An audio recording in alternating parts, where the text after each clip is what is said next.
पूर्णिमा जी, सबसे पहले आपसे, ये जो राहुल गांधी को जिस तरीके से सांसदी बहाल हुई है, इसको आप किस नजर से देखते हैं? क्या जिस तरीके से पिछले 2-3 दिनों के अंदर एक जबरदस्त दबाव बीजेपी के ऊपर पड़ा कि अगर उनकी सदस्यता बहाल नहीं की जाएगी तो कहीं ये परसेप्शन न चला जाए कि मोदी दरअसल राहुल गांधी से डरते, क्या ये उसका असर है, या फिर स्पीकर की जो संस्था है उसने अपने स्तर पर एक फैसला किया कि स्पीकर की संस्था पर किसी तरीके का आंच ना आए? नहीं आशुतोष जी, दबाव तो था। दबाव तो चूंकि कांग्रेस शुरू से ही, जैसे ही कोर्ट का ऑर्डर आया, कांग्रेस हमलावर हो गई। खड़गे जी ने तो यहाँ तक कह दिया कि उतनी दूर गुजरात में कोर्ट में जब हुआ तो इमीडिएटली डिस्क्वालीफाई किया, और अब यहाँ दिल्ली में बैठ के जो फैसला आ रहा है उसके ऊपर एक्शन नहीं लिया जा रहा है, तो दबाव तो था ही। दूसरा, स्पीकर ने भी अपने लेवल पे फैसला लिया है, क्योंकि वो अगर ना लेते तो वो ज्यादा सरकार की बदनामी होती। उनकी जो कांग्रेस की एक जो एलिगेशन था कि ये राजनीतिक द्वेष से किया गया मामला है सारा, वो इस्टेब्लिश हो जाता। इसलिए उनकी सदस्यता बहाल तो करनी ही थी, जो कि स्पीकर ने किया और सही समय से किया है। दूसरा, मुझे ये लगता है कि राजनीतिक मामला जिस तरह से बना था जब डिस्क्वालीफाई किए गए थे राहुल गांधी, और जिन मुद्दों पे हमें लगा कि उन्हें संसद से बाहर किया गया, अब ये दिलचस्प होगा कि राहुल गांधी अब कल से वो सदन में आएंगे, कल अविश्वास प्रस्ताव पे वो बोलेंगे भी। तो अब ये हमें देखना होगा कि उनकी अब क्या स्ट्रेटेजी होती है।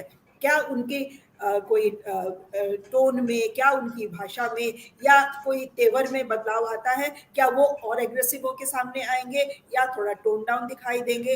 और दूसरा जो बदलाव वो इंटरेस्टिंग होगा, वो देखने लायक होगा कि जो नया गठबंधन बना है, INDIA, उस गठबंधन का अब आपस में कैसा सामंजस्य होगा, फ्लोर कोऑर्डिनेशन, हाउस में एक दूसरे के साथ कैसे उनका बर्ताव होगा, हाउस के बाहर उनका कैसे एक दूसरे के साथ बर्ताव होगा। तो ये सारी चीजें बहुत दिलचस्प होंगी, देखने वाली होंगी। क्योंकि कांग्रेस ने तो क्लियर कर दिया है कि राहुल गांधी उनके, खड़गे जी बेशक उनके अध्यक्ष हैं, लेकिन राहुल गांधी सर्वमान्य नेता हैं।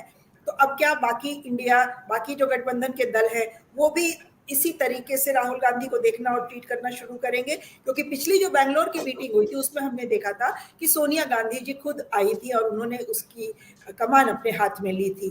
तो अब ये इंटरेस्टिंग होगा देखना कि अब राहुल गांधी अपने आप को खुद किस रोल में रखते हैं और बाकी के नेता उनको किस रोल में रख के अपना आगे बढ़ाते हैं प्लान ऑफ एक्शन। पूर्णिमा जी, क्या आपको इस बारे में कोई संदेह था कि राहुल गांधी की भूमिका सांसद बनने के बाद पहले की तरह से रहेगी या उसमें कुछ बदलाव होगा?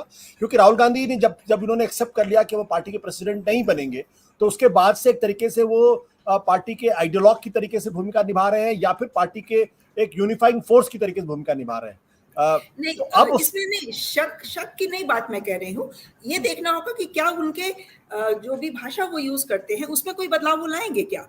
कोई थोड़ी ज्यादा सोच के शब्दों को थोड़ा तौल के बोलेंगे क्या, या पहले की तरह जैसे स्पॉन्टेनियस वो बोला करते हैं वैसे ही बोलेंगे? क्योंकि अगर अभी तो समय अब अगले लोकसभा चुनाव के लिए बहुत कम है, कई स्टेट इलेक्शंस बिल्कुल सर पर हैं, तो कांग्रेस के लिए राहुल गांधी का फील्ड में रहना जरूरी है। बेशक वो कैंपेन जितना बाकी पार्टीज कहती हैं कि नहीं करते हैं, बट जितना करते हैं और जो उनका रोल रहता है वो इम्पोर्टेंट रहता है। तो कांग्रेस के खुद के परफॉर्मेंस के लिए इन द स्टेट इलेक्शंस और बाकी भी कार्यकर्ताओं के मनोबल के लिए ये जरूरी है कि वो आगे आके फ्रंट फुट पे रहें और ऐसा कोई काम अब फिर से ना कर दें कि उनकी मतलब उनकी बोलती बंद कर दी जाए। उनकी बोलती बंद कर दी जाए। सत्य हिंदी का ऐप डाउनलोड करें गूगल प्ले स्टोर पर।